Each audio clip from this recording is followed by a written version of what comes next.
So I will just introduce myself. So welcome to Wellbeing Wednesdays. This is my chance to pause and reflect on my week, speak to some awesome business owners, and speak to other people who are experts in their fields. Is this going to work? There it is. So I run these weekly wellbeing sessions with guest speakers on one of 4 topics. We've got health and wellbeing, parenting, pets and hobbies, and business. And I run them either at 12:30 or at 8:30 p.m. And that's because I didn't want to have the same time every week. I didn't want to commit myself to always working evenings. But I know a lot of people can only attend in an evening as well. We record them and pop them up onto YouTube, so please feel free to share them within your audience. Ground rules: no rude behaviour. Please mute unless you're speaking. Share the YouTube link, share the business and social media. My guests are giving their time freely, and it's always really nice to let them know that you've enjoyed the content, and you could even buy them a coffee or buy their products. I have a newly formed Parent Sanctuary, which is a CIC to help parents with their mental and physical health, and my link is kofi.com/parent sanctuary. Yeah, that is lovely artwork I'm being shown. Thank you. Can you go back and do some more colouring? On the right where is too tired. Right, okay. So I am a mum of 4, and no sound. Thank you. Can everyone else hear me? Yeah. Okay. So I am a nurse, a transformational coach, and my mental health rocks facilitator. I help parents put babies into slings.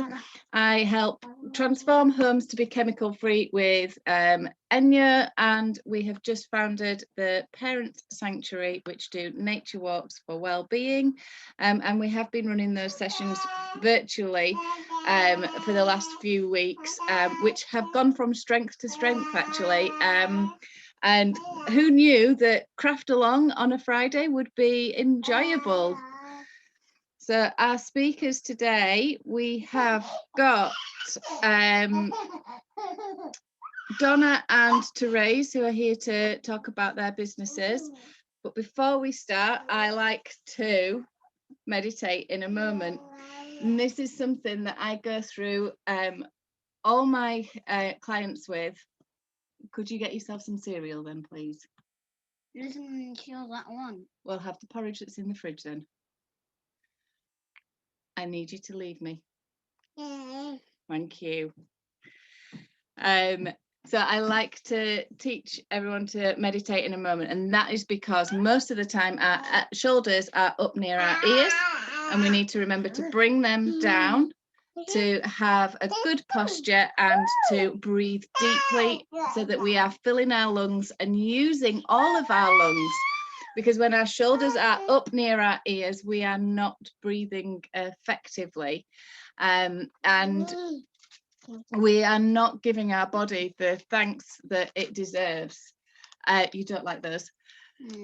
So what I suggest is that we take a deep breath in, and I don't go by numbers or shapes or colours. I ask people just to breathe in slowly, because I get myself wound up on what number am I on.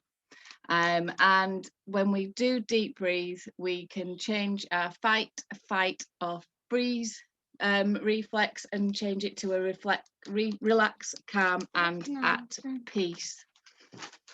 So if we just breathe through the hunger. I did feed him, I promise. So Donna and Therese are going to speak to us about what they do. Donna, are you all right to go first? Me.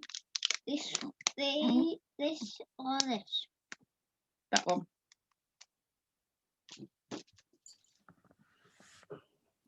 Okay.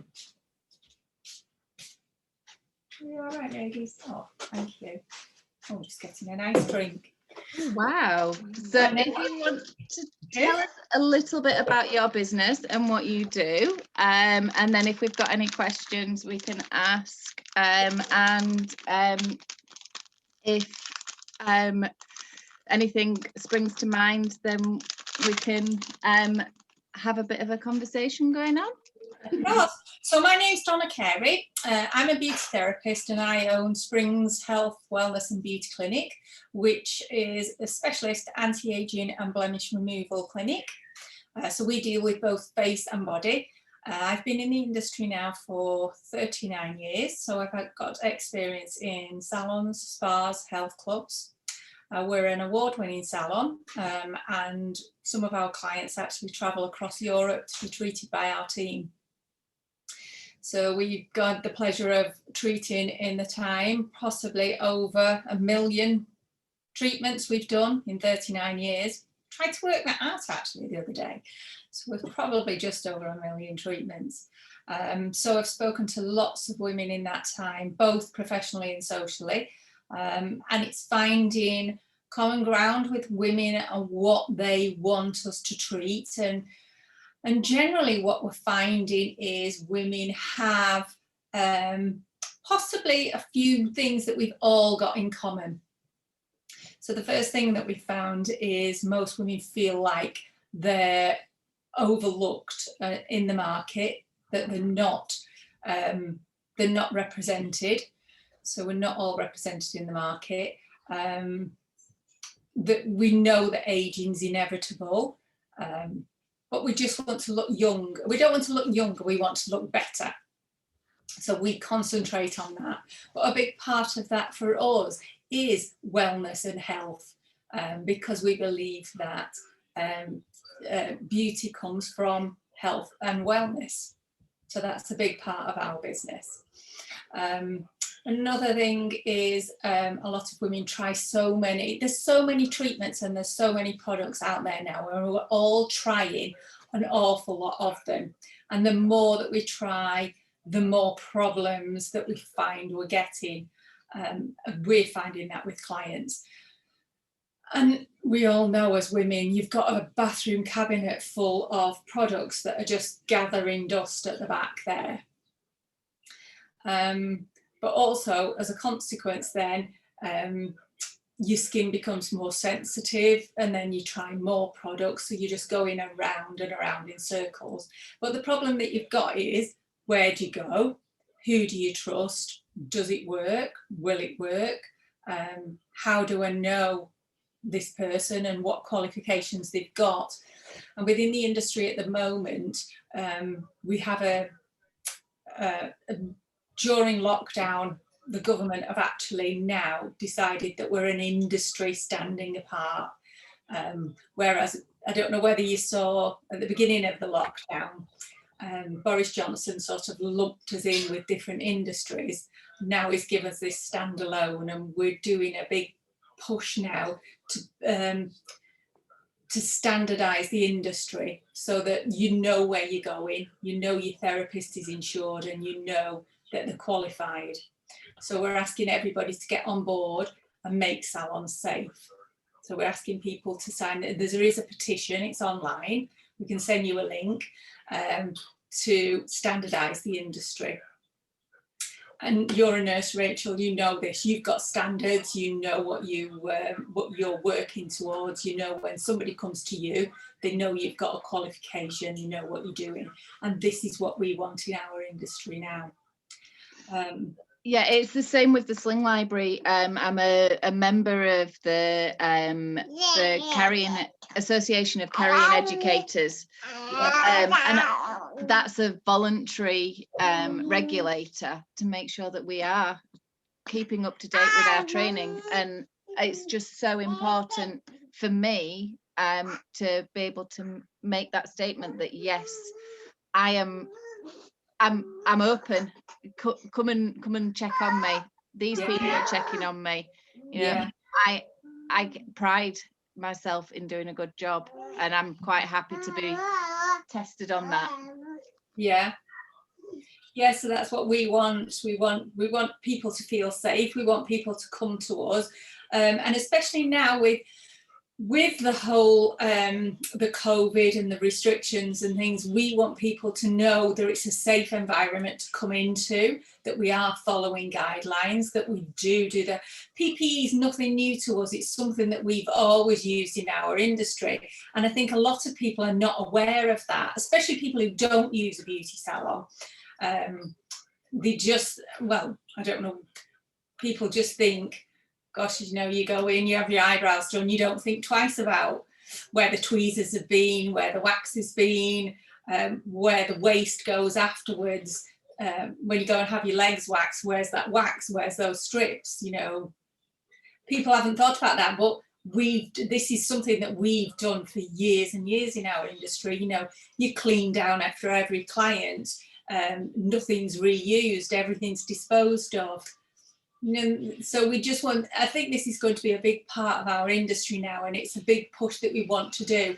We want people to feel safe when they come in, and so that's generally our industry. I don't know whether anybody's got any questions. No questions? I think we can move on to Therese and then have a little bit of a chat about how we've managed to keep businesses going or start them or adapt through the past nearly 12 months. So Therese, the floor is yours. Oh, thank you. Good evening. Nice to meet you all, and thank you for inviting me and letting me come on and talk to you about my business. My name's Therese Ayres, and I own Ayres Jewellery. I curate a collection of jewellery that is by British designers. So I have designers that are based down in Cornwall, Sussex, Edinburgh. Yeah, beautiful jewellery, affordable jewellery that can be worn at all different occasions. And my big thing about jewellery is that every piece tells a story. A lot of the pieces that I have in the collection have a bit of heritage to them. Like I have pieces that are based on the Chalice Well in Glastonbury. Just trying to think what heritage pieces.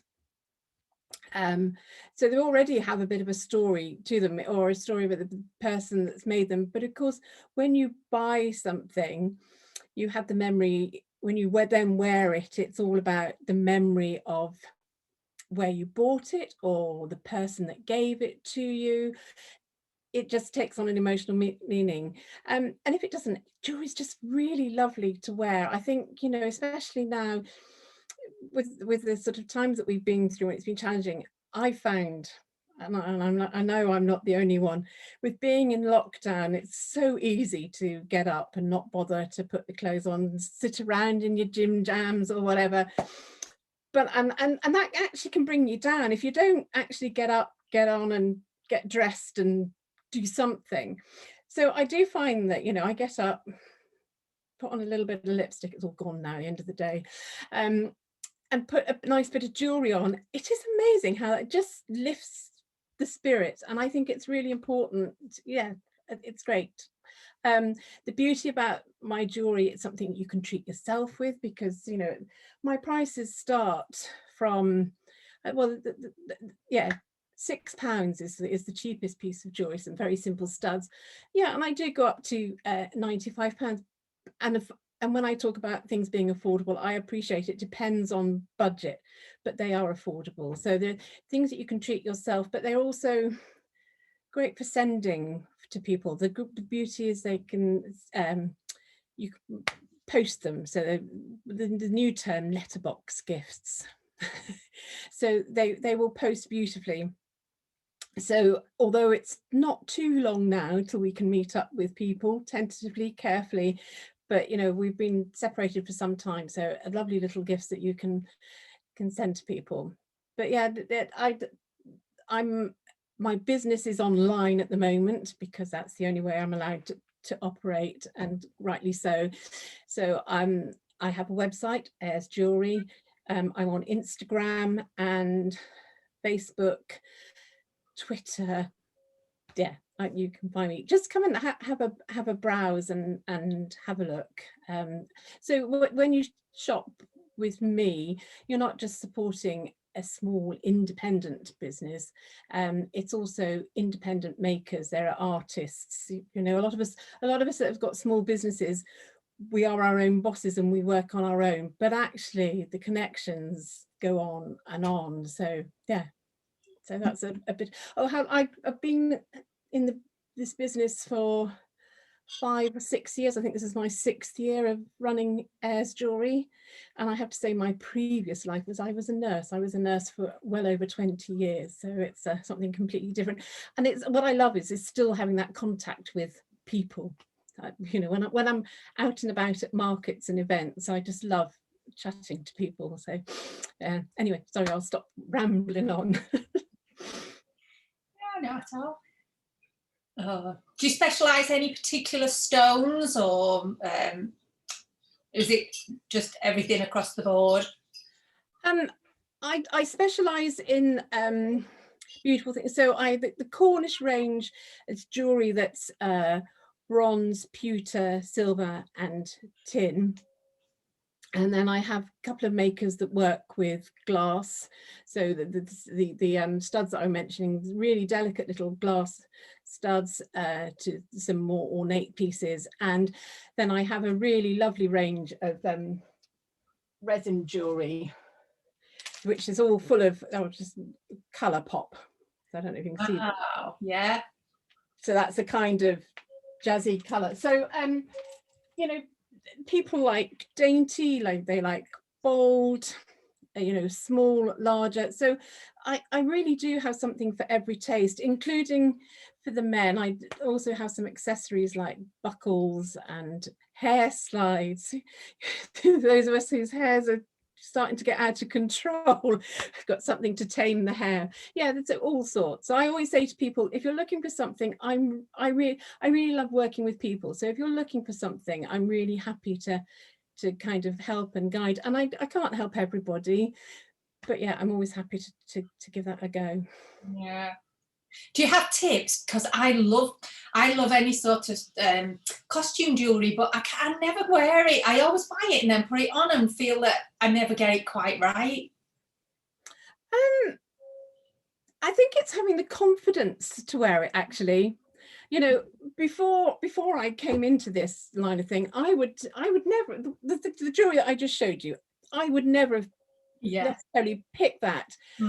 But what I say to people, and I don't mean to be rude, because I'm, you know, a lovely young 60, I say as you get older, you get bolder. No, you know, and I think it's just trying it and just having that confidence. And do you know what, I think one thing all of this pandemic and everything we've gone through is, do you know what, just do it,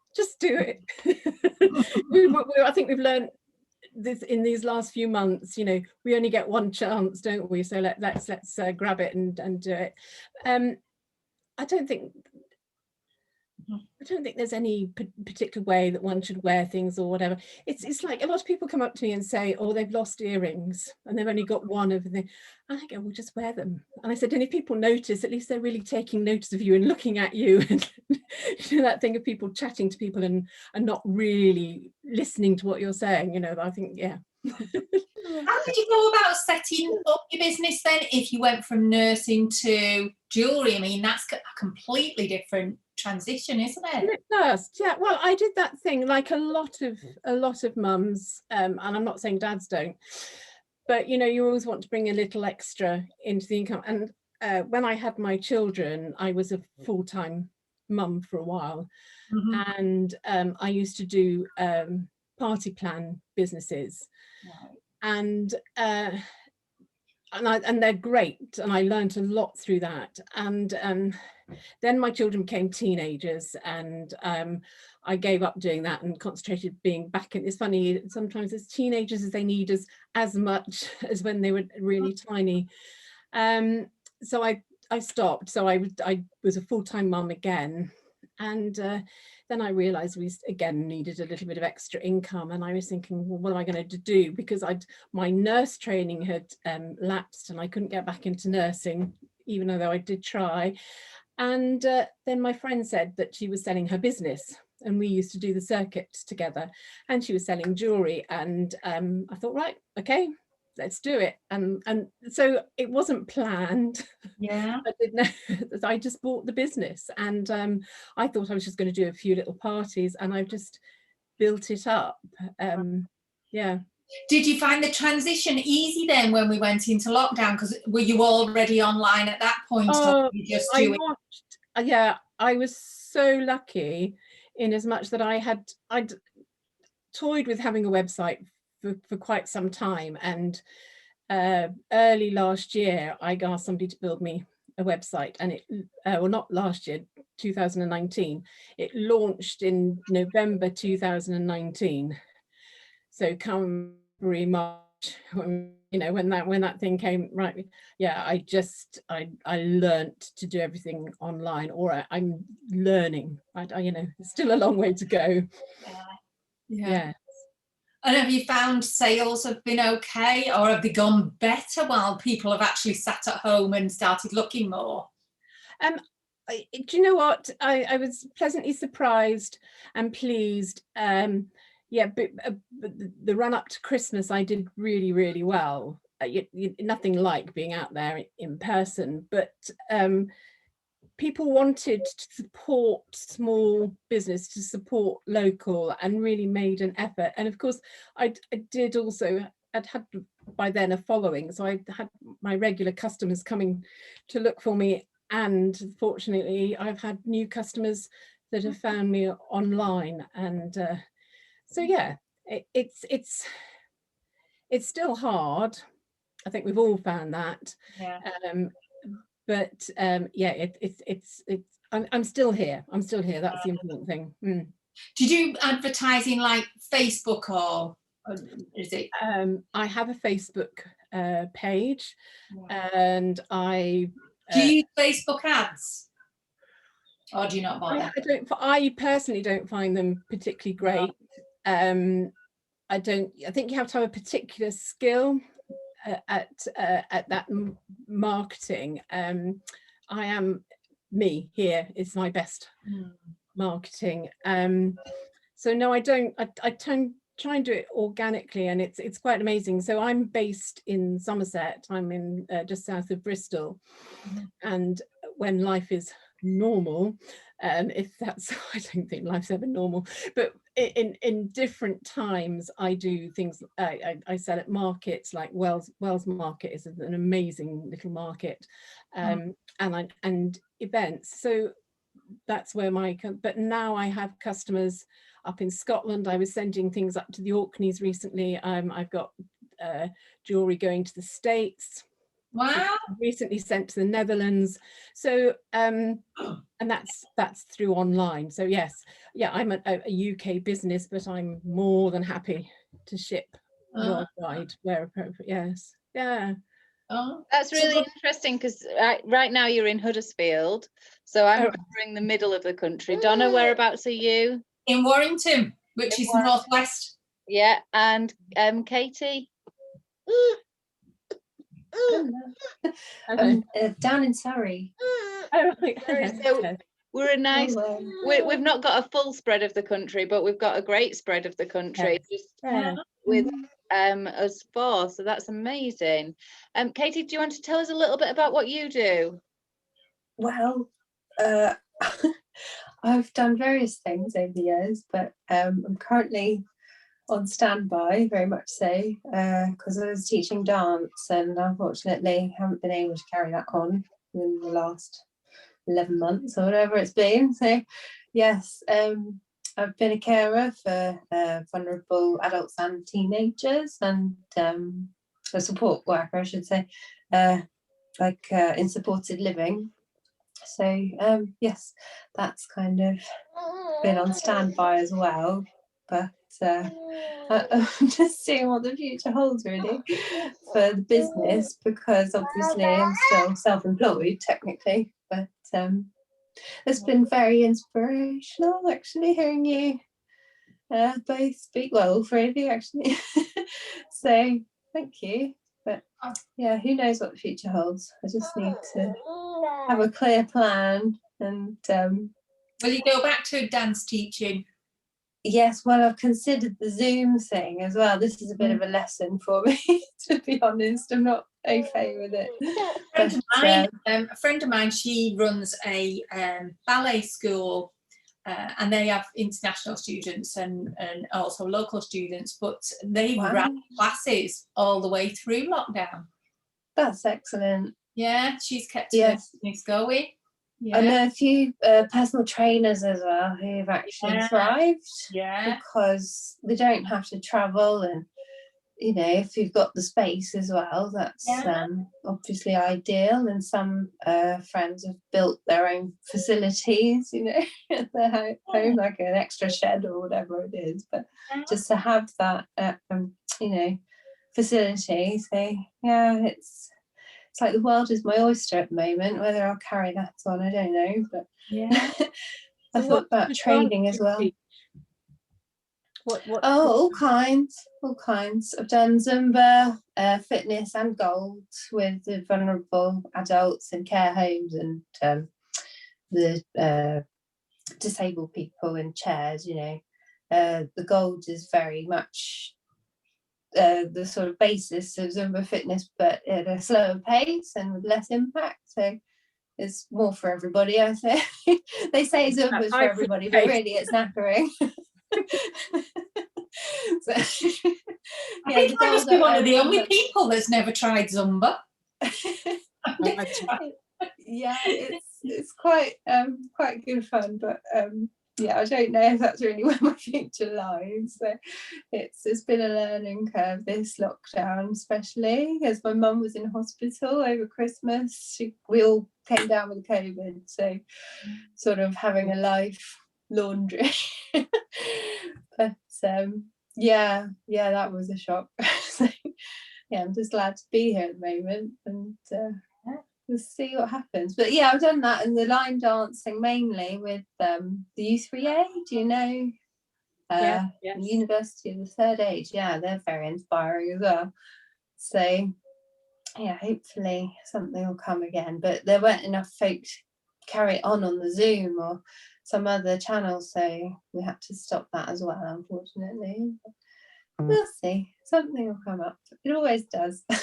And as I say, if I need to retrain, then I will. I've had opportunity for online dance classes, and it's not worked within our family. Just that time scale, we've needed the freedom within our family to be able to eat, sleep, do schoolwork as and around each other's needs. So sadly, we wanted to continue with our dance classes online to support our dance teacher, but sadly we just couldn't attend.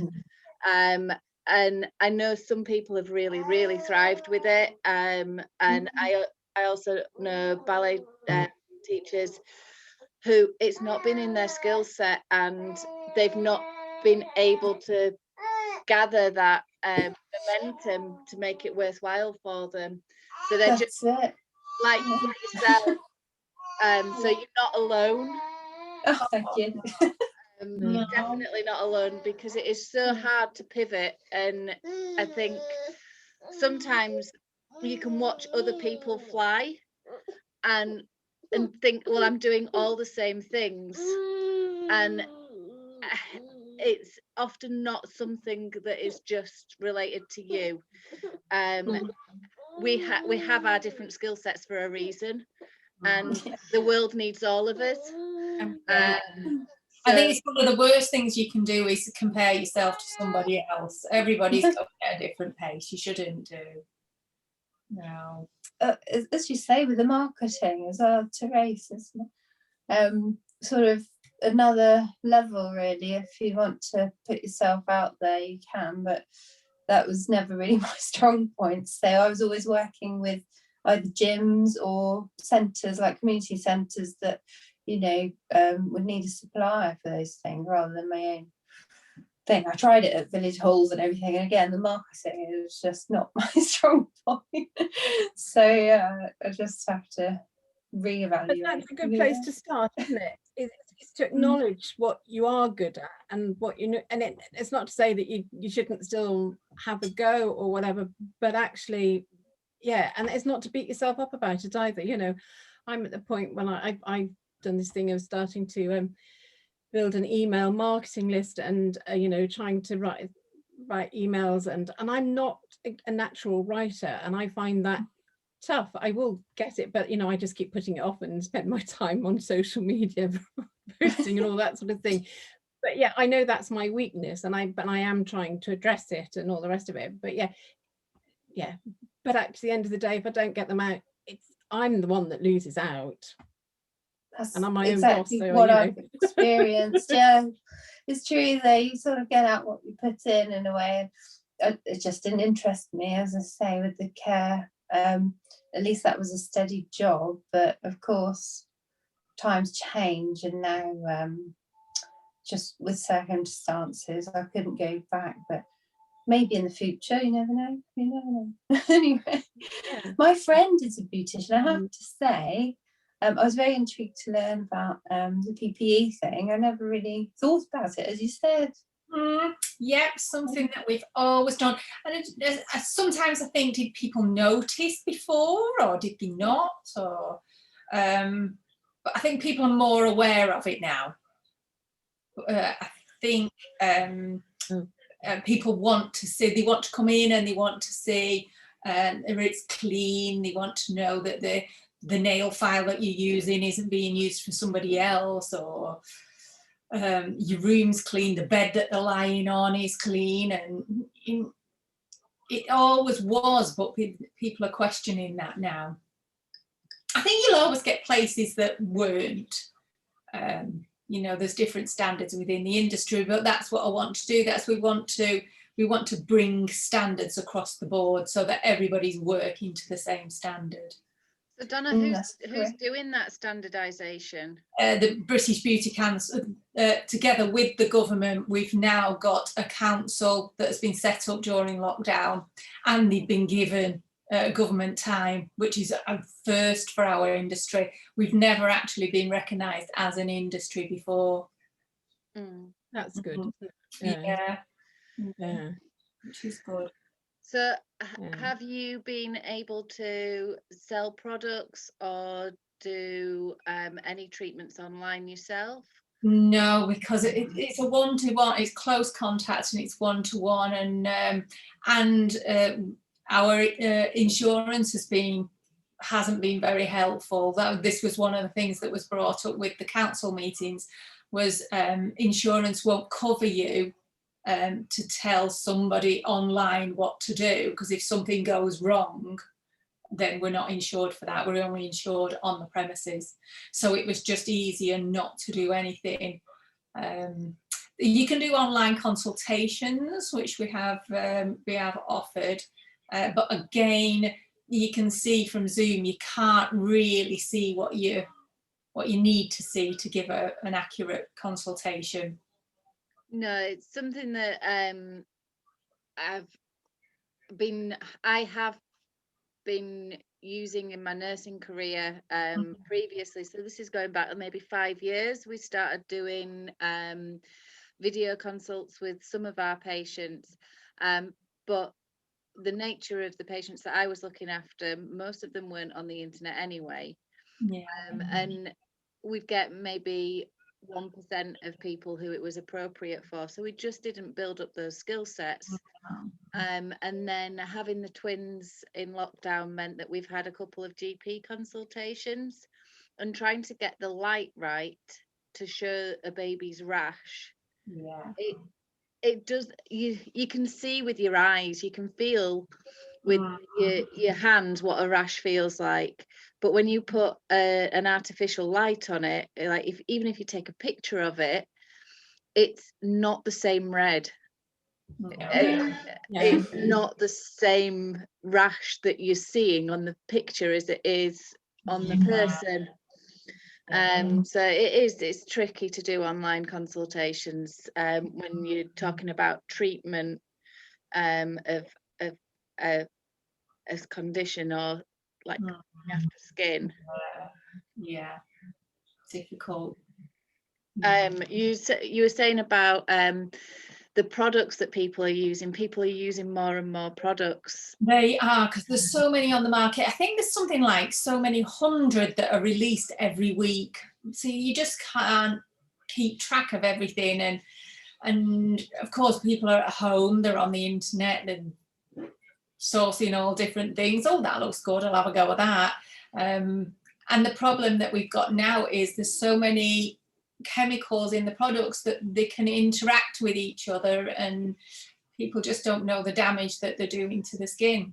There's phytoestrogens in there that are being absorbed through the skin. There's the ones that are hormone blockers. There's ones that are causing breast cancers. There's things that are just neurotoxins.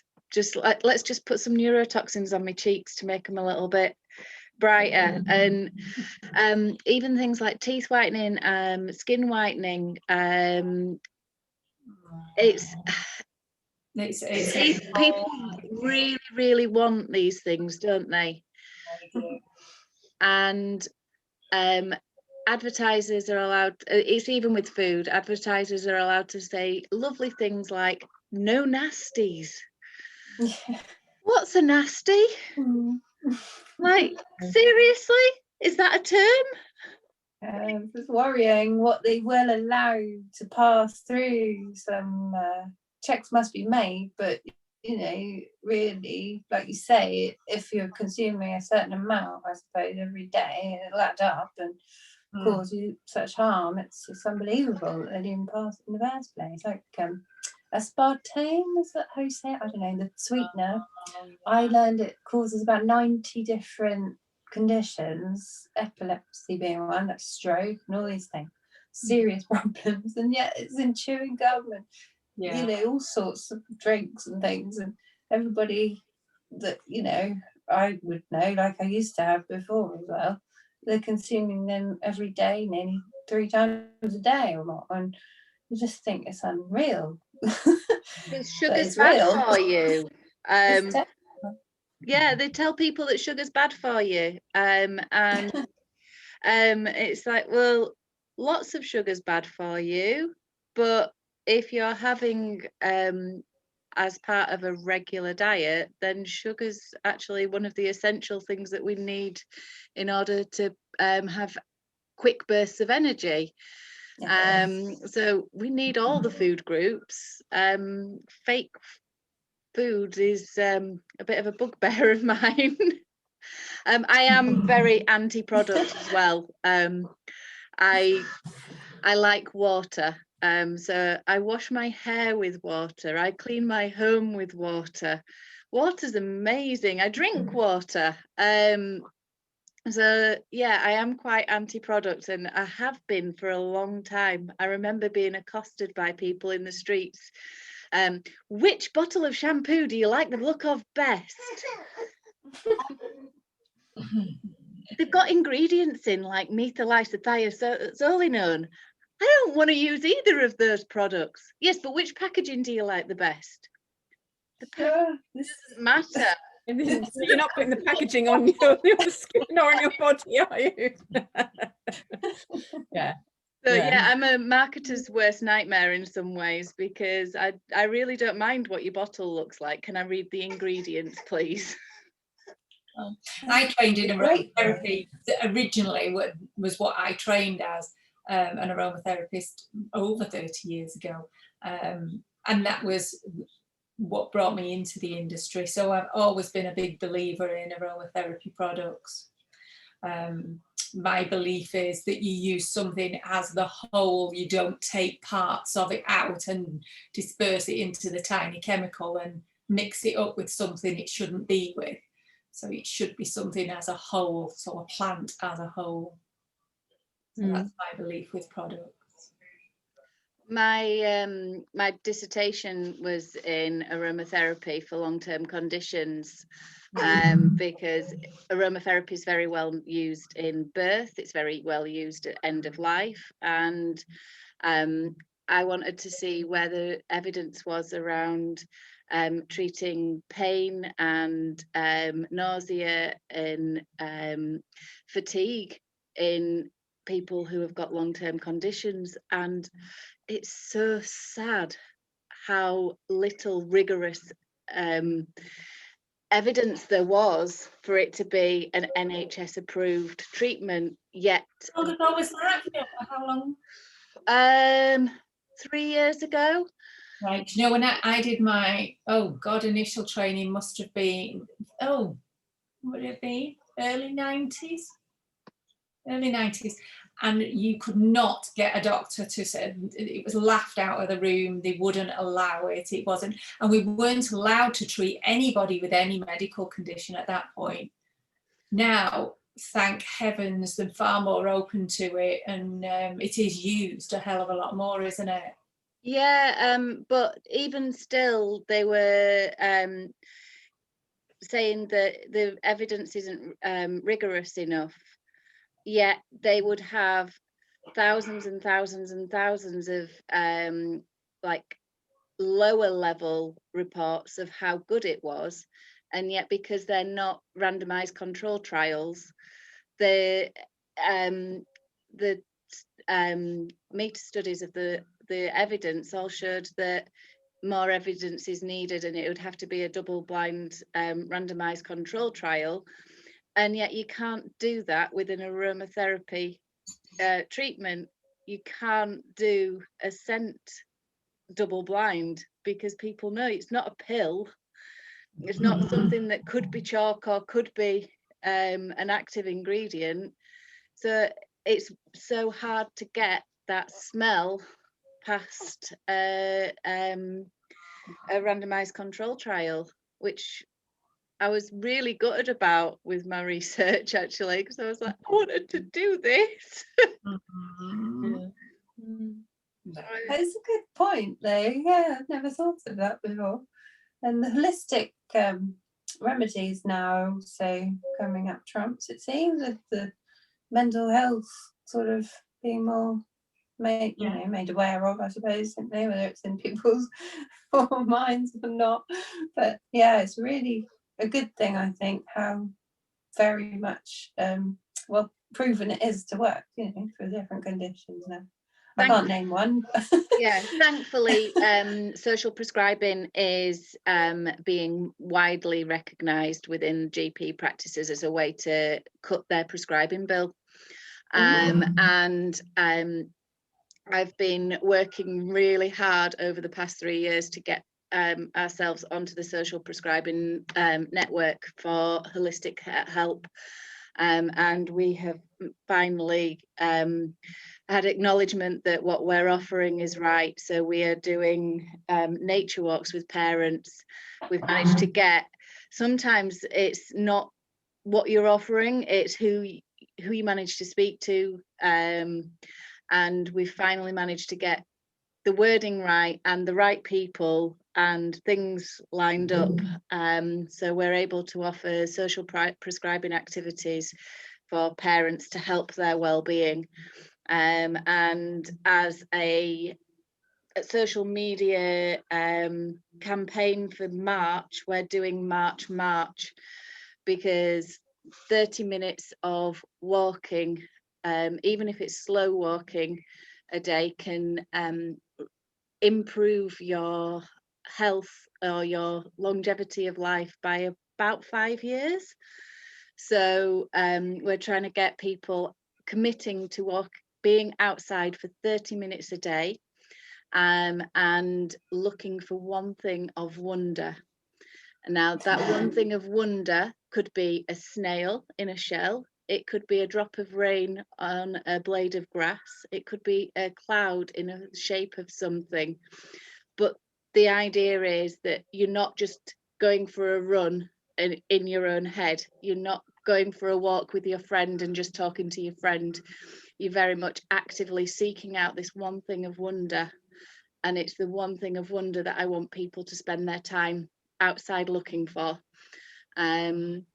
So if you are up for a challenge, it's a free challenge, or you can do the minimum donation of £10 to join the daily prompt group, which would have a daily prompt of something to do with health and well-being, just to help get more people out and embracing the sort of re-emergence. The start of spring's coming in March. We've got Easter coming in March. It's a very prosperous time of the year. So I'm quite excited about that. So if you see anything about March, please share it. Hashtag March. Great idea. Yeah. Mm. That's wonderful. I was wondering, do you do mindful techniques at all with your nursing? Because obviously mental health is huge as an issue there. I'm not trained in mindfulness. I'm trained in transformational coaching. Now, there's a very, I think they're very closely related. But for me, I don't believe there's one approach that works. I believe there's an approach that's right for the person. So if someone turns around to you and says, mindfulness is the only way to get better from this, I walk away from them, because it's not about the right approach. It's about finding quiet mind. And you find quiet mind when you go for a massage. You find quiet mind when you're having a facial. You find quiet mind when you are in the shower. You find quiet mind when you're driving. It's when all the best ideas come. And mindfulness is just one way to walk into that space of quiet mind, where you slow your thinking down, where you bring yourself right into now, and you trust that everything's going to be okay. I know that if I'm having a bad day, all I need to do is find a cloud in a funny shape, or a weed that's growing in an unusual place, and I can sit and wonder about how on earth did that weed think that that was a good place to grow. There's no soil there, there's no nutrients there, there's nothing there to help it grow, yet it's thriving. Look at that big bright yellow head on that weed. It is doing an amazing job just being, and it reminds me to just be. Yeah, it's good. Mm-hmm. I saw a post today said my place of safety is in the car before I go indoors. You know, that moment when you sort of you arrive, you're sitting in the car, and I knew exactly what that meant, that kind of thing, before you go back into the family or back into you, just that moment of peace, that moment of just being in your own space before you then step onto the next thing. It's true in there. Sometimes it is the only place to go, is just to go, especially at the moment, just go and sit in the car for a bit. And yeah. It's true that sorry for laughing, but it's it's refreshing to hear. Sometimes I think I'm losing my mind thinking these things that are similar. And it's very, very, I don't know, almost reassuring. Yeah. In the old time, if you've been out for the day or whatever, especially when your family's young or whatever, and you know that the minute you walk through the door, they'll be so relieved to see you, and everything gets pushed back on you, and so it is like just that kind of going and breathing and taking that moment before you step back into the fray. There's been quite a few times where I generally travel with a book in my bag, because if the children have fallen asleep in the car, I don't want to turn the car off. Oh yes. Yeah. Yes. Yes. I know. I used to, my children would fall asleep in the car, and you may think me bad, and I always made sure it was, it was air circulating. I didn't leave them, locked up, because we used to have a drive at the back of our house, so it was on safe property. No judgment. But I would, they'd be fast asleep, so yeah, creep in and put the kettle on and all that before, and then then they'd come, suddenly wake up and then come running in, and go, oh, mommy. Yeah. And that's a long time ago, because they're now 18 and 21, so Absolutely no judgment. You know where you live, you know whether it's safe or not, and yes, you're not 100% safe anywhere, but there's certain places where you can trust your gut, and yeah. There's no judgment. So just from them now. I've had remember things. a really, really lovely evening. Is there anything else that we could cover for having your own business before we come to an end? Is there anything that you love about having your own business, or anything that you hate about having your own business? That's opening a can of worms. One thing. How long have you got? One thing on each end.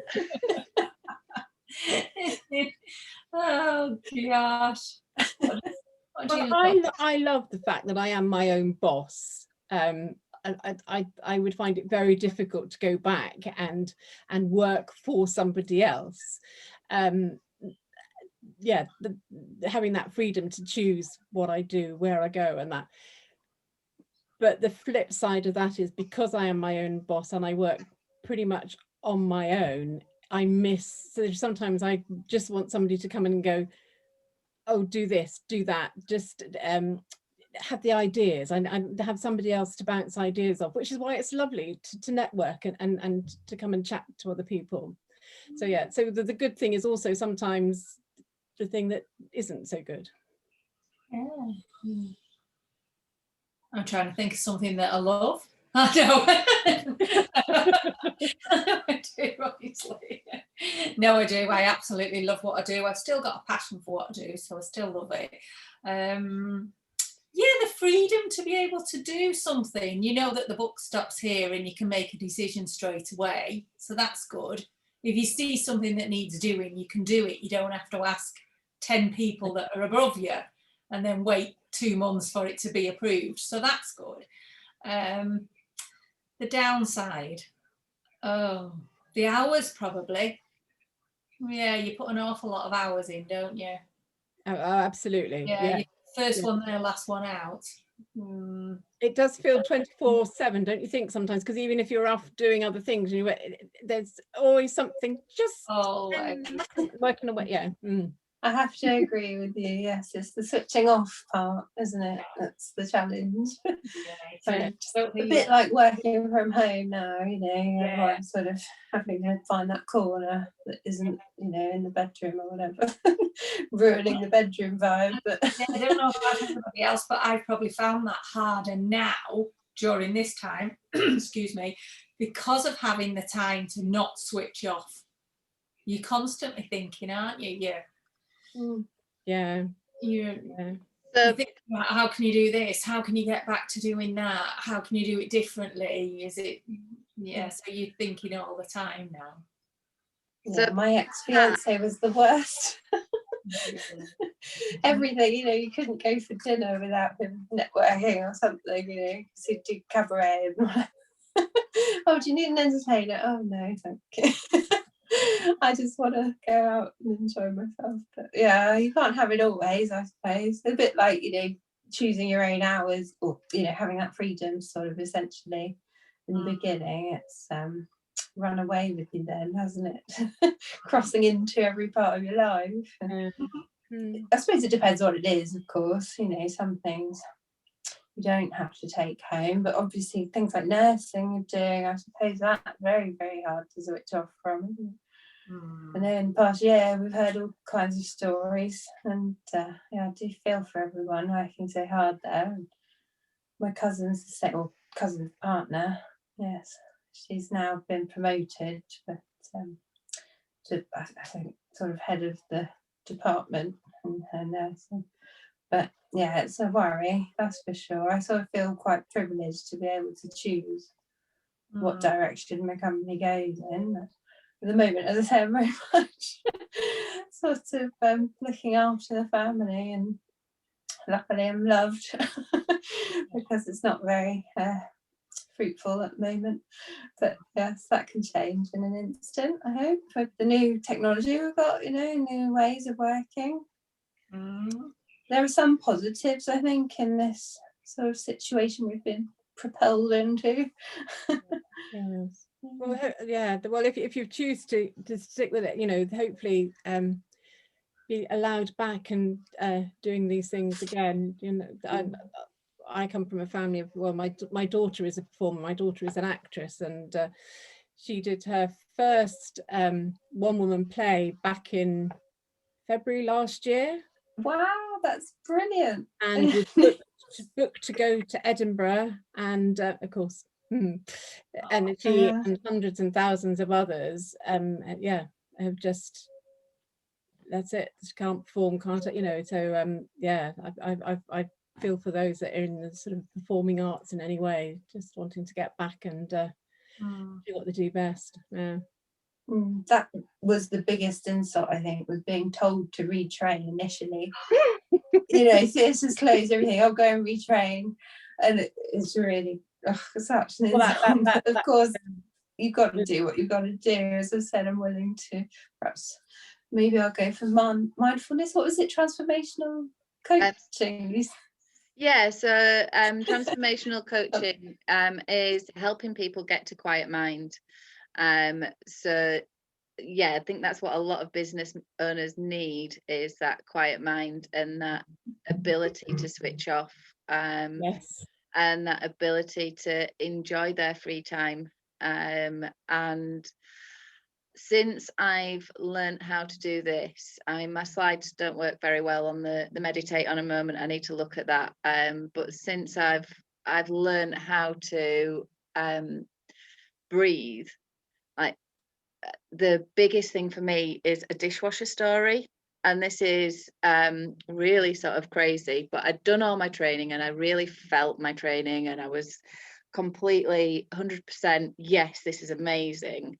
And then I went to empty the dishwasher, and as I reached into the dishwasher, I was feeling quite flustered. I think it was dinner time, the children were nattering, the radio was on, the extractor fan was on, and all that noise, and it gets a bit, and then I reached into the dishwasher and I cut my wrist on a knife that was the wrong way up in the dishwasher. Oh no, that's and well easily done then. Yeah, I'm pretty sure there's a rule that was broken about that, but my head, I actually felt all of these thoughts come pounding right to the front of my head, and they all sort of pitter-pattered on the inside of my forehead of how terrible my husband was, how much he was a crap person because he'd put that knife in the dishwasher the wrong way up. Is this attempted murder? Because like really stupid thoughts that were going, like, I was really angry with him and he wasn't in the house. And I realized then that I was choosing how to feel, because at the end of the day it was a scratch, and it was just that they got to the front of my forehead and they just sort of bounced around there and they didn't come out. And normally they would have come out, but that time they didn't come out. I was able to see them all and just go, oh, it's not actually real. And then I looked at my wrist and put a plaster on it. And as I put the plaster on it, I was like, oh, and the plaster's not actually healing me. My body knows how to heal itself. and my mind knows how to heal itself, I'll be okay. And it was just the most magical moment for me, and probably the pivoting part of my career where I just went, yeah, no matter what comes at me now, I'm fine. I know I'm fine, and I know I can help people, and I know I'll be moving forwards. I don't have to worry. And that was a few months before I found out I was pregnant with twins, and I was just like, oh, right, I guess we'll have to deal with that then. Curveball. Yeah, so we've dealt with that, and I'm really sorry, but one of the biggest stresses that I had for having the twins was being able to take my then 5-year-old to school on time, because I didn't want him to be late for school, and I didn't want him being penalised because mummy's breastfeeding the twins and like pooey bottoms and getting to school on time. We struggled anyway, so I was like, he's definitely going to be late if I've got to get him there by myself with twins. And yeah, then we got a pandemic, so I'm sorry about that. Problem solved. Yeah, it was. For you. Bless. So yeah, I ended up with my son not having to go to school and my husband not having to go to work, because although he's a key worker, the first 9 weeks of the pandemic he was furloughed. So we got 11 weeks of paternity leave, and into a pattern and a rhythm. Yeah. Excellent. So every cloud, you know. Yeah. So just to close off, I have how another way that I help support my business is through one of the party plans that Therese mentioned earlier. I help people clean their homes and themselves using just water and specially designed fibres, which make cleaning 6 times better. It's actually more cost effective because you're not having to rebuy products. The gloves last for around 3 years. The iPads to remove makeup with just water are £16. Yeah, there's a lovely Mother's Day offer on at the moment. It is available as a business, and one of the things I love about working with a company like this is that you get loads of self-development work. All the training behind the scenes is really geared towards helping you understand yourself better, and it's been one of the things that I've really enjoyed delving into, because part of my master's that I did was around self-development, and I didn't realize quite how much self-development work there is available to people. It's something I never got as an employed person. I was never encouraged to develop myself in the way that I have been since I've become self-employed, and part of that's been through this company as well. So if anyone is interested in learning more, and I will say March again, because I want people to be outside and not having their indoor air pollution from their homes that aren't ventilated very well, from their coal fires, from their chemicals that they're using, or the plug-in air fresheners that people seem to like. So yeah, let's get outside more and breathe some fresh air.